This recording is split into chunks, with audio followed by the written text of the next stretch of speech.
Guys, hali kayo.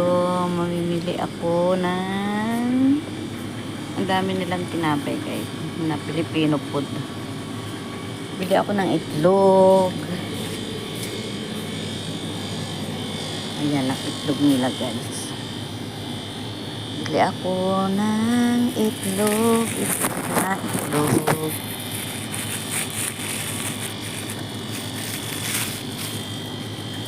Hindi ako makabukas ng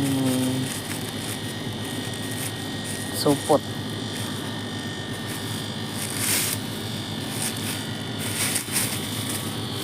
Alam niyo ang isang itlog dito ay 50 pills. Kuha ako ng 12. 50 pills ang isa. So, yung 12 pieces, 600 pills guys.